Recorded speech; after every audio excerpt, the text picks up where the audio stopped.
What's up mga kapatid? Panibagong araw ng biyahe serye na naman ang magaganap today. Today is a brand new day para po ibahagi sa inyo ang buhay ng isang angkas rider. Hello out there sa mga kasama kong joyride.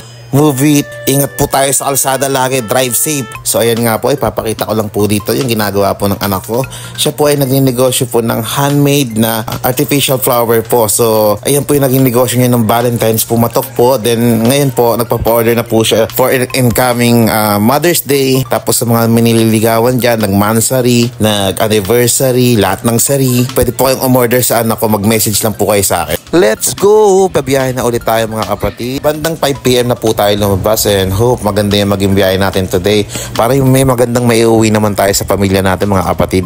At ayun nga po, no, nakakuha na tayo ng first booking natin. So hindi na natin nakuhanan yung video po kung paano natin siya na pick up. Then ito na po yung drop off point namin. Ayun nga po, napakabait po ng passenger natin.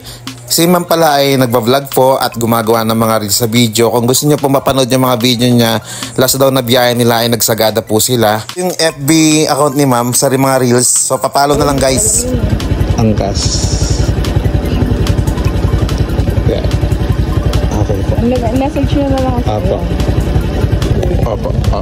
Si ma'am mo. Follow niyo si ma'am. Hi. Ipo-promote natin dito yung ano niya, page niya. So mga biyahe nila sa Sagada, panoorin natin, abangan natin.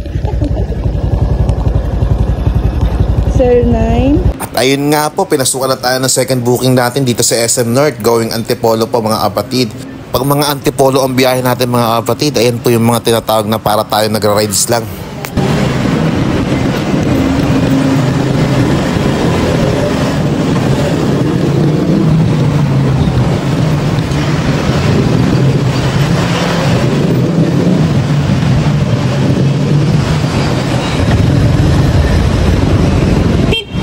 Ma'am Trixie po.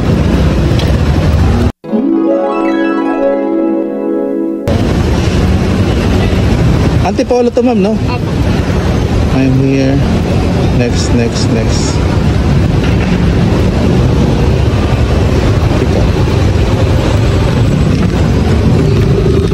Sanitize ko lang ma'am ha.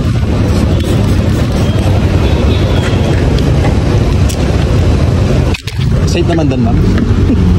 Alright, let's go to Antipolo mga kapatid. So, share ko lang mga kapatid, no? Ang buhay ng isang angkas riders po, halo-halo po kasi nararamdaman ko dyan eh. Madalas, pagod.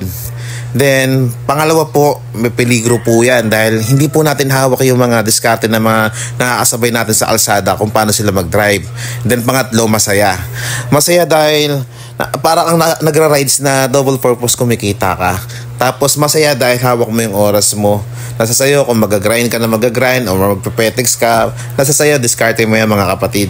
Well, ganun naman talaga ang buhay. Lahat may risk na ngayon, di ba? Ika nga, no easy money. Mag-grind ka na mag-grind. Sumugal ka, lumabas ka sa comfort zone mo. Kesa naman nakahiga ka lang, nakatunganga ka lang sa bahay, nagsiselfone ka lang, lumilipas yung oras, wala naman nangyayari, wala naman nadadagdag. May mga bayarin tayong binabayaran buwan-buwan, hindi humihinto. Kaya kahit pa paano malaking push po tong pag-aangkas natin. Kesa naman iasa natin lahat sa gobyerno, no?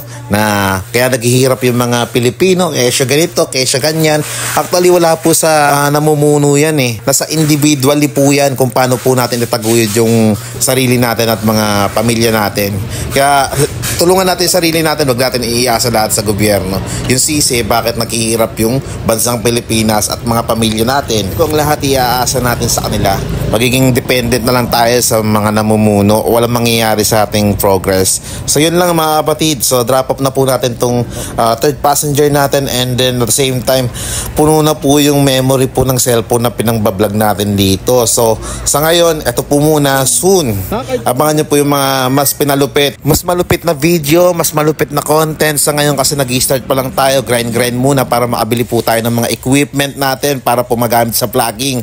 Pahinga tayo muna, waiting for another booking mga kapatid. Tapos ayan po, tamang inom-inom muna tayo dyan mga kapatid para at least hindi tayo ma-dehydrate sa mga biyahe natin na susunod at may hatid natin yung mga passenger natin na maayos mga kapatid. Sa mga kapwa riders ko dyan out there na bumabiyahe rin ng ganitong oras, saludo sa inyo para may maiuwi kayo sa pamilya nyo. Ingat po kayo lagi sa daan. Oops! may pumasok po sa ating booking mga kapatid. So full na po yung memory ng cellphone na kinagamit natin dito sa vlogging na to. Meaning pag nag-stop, tapos na po, wala na pong memory. So ayan po, mukhang hindi na natin ma-record yung nakagawian natin na kumakain bago umuwi mga kapatid. So pag nag-stop na po yung video, meaning po full na po yung memory natin mga kapatid. Ingat po kayo sa mga biyahe nyo, mga kapwa ko riders, at sa mga viewers ko po. Abangan nyo po yung mga susunod kong mga vlog. Hope po mas ma-improve na po natin yung mga video at content na gagawin natin. So ngayon, ito po muna, pagtsagaan nyo po muna. God bless everyone!